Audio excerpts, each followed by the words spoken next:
Hello everyone, and welcome back to the Judges 144. I'm your narrator, and today we're diving into a case that proves some people value social media likes more than the law. In the quiet suburbs of Connecticut, a century-old oak tree became the center of a legal battle that left one neighbor in tears and the other with a massive debt. This is a story of greed, justice, and a very expensive mistake. Let's get into it. Arthur was a 70-year-old retired veteran who lived in a house that had been in his family for 3 generations. His pride and joy wasn't his car or his pension. It was a massive, majestic white oak tree that sat right on the edge of his property. This tree was over 100 years old. Its branches provided shade for his entire backyard and served as a living memory of his late wife, who used to read under its canopy every summer. But everything changed when Chloe moved in next door. Chloe was a 24-year-old aspiring lifestyle influencer. She bought the house next to Arthur's because it had perfect aesthetic potential. However, there was one problem in Chloe's eyes: Arthur's oak tree. To her, the tree wasn't a piece of history, it was a giant shadow that blocked the perfect golden hour lighting for her backyard TikTok videos and poolside photo shoots. The conflict. For months, Chloe complained to Arthur. She offered him a few $100s to trim the tree. Arthur, being a man of principle, politely declined every time. He explained that the tree was healthy, protected, and sentimental. But Chloe wasn't used to hearing the word no. She believed that since she owned a $500,000 home, she should have the right to the sunlight she wanted. One weekend, Arthur went away to visit his grandson for 3 days. It was the perfect window of opportunity for Chloe. She didn't call a professional arborist. That would have left a paper trail. Instead, she hired a discount crew she found online, telling them that the tree was on her property and she wanted it gone immediately. The incident.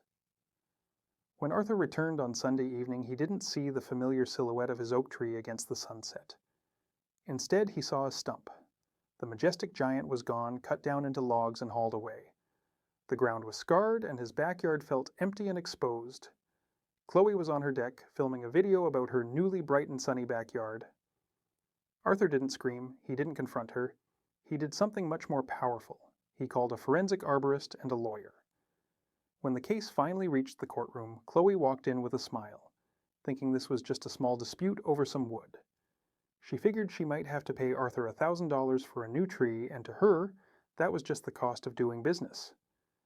But as the hearing began, the atmosphere changed. Arthur's lawyer didn't just talk about a tree, he talked about tree law, a very serious part of American property law. In the state of Connecticut, if you intentionally destroy someone else's tree, you can be held liable for treble damages, which means 3 times the value of the tree. The forensic arborist took the stand and explained that this wasn't just a tree you could buy at a local nursery. Based on its age, size, species, and the ecosystem it supported, the replacement value of a 100-year-old white oak was estimated at $150,000. The turning point. Chloe's smile vanished. Her lawyer tried to argue that Chloe misunderstood the property lines. But Arthur's lawyer produced a video Chloe had posted on her own Instagram just hours after the tree was cut. In the video, she laughed and said, "Finally got rid of that ugly eyesore next door. Who cares about some old wood when you've got this lighting?" That video was the final nail in the coffin. It proved intent and malice. She didn't make a mistake. She made a choice to destroy her neighbor's property for her own vanity. The judge was a stern man who valued property rights. He looked at Chloe and told her that her disregard for her neighbor's history and the law was appalling. Under the treble damages rule, the judge took that $150,000 valuation and tripled it. The final judgment was $450,000, plus legal fees, plus the cost of restoring the soil. Chloe hadn't just lost her pool money. She was forced to put her house up for sale just to pay the judgment. She wanted the sunlight, but she ended up losing the roof over her head. Arthur, meanwhile, used the money to create a community garden in his wife's name, ensuring that while his tree was gone, its legacy would grow forever. Outro, greetings. And that, my friends, is a lesson in why you should always respect your neighbor's property, especially their trees. Justice was served, but at a very high price for one influencer. Thank you so much for spending these minutes with us at the Judges 144. If you enjoyed this story of justice and law, don't forget to hit that like button and subscribe for more compelling cases. We'll see you in the next one.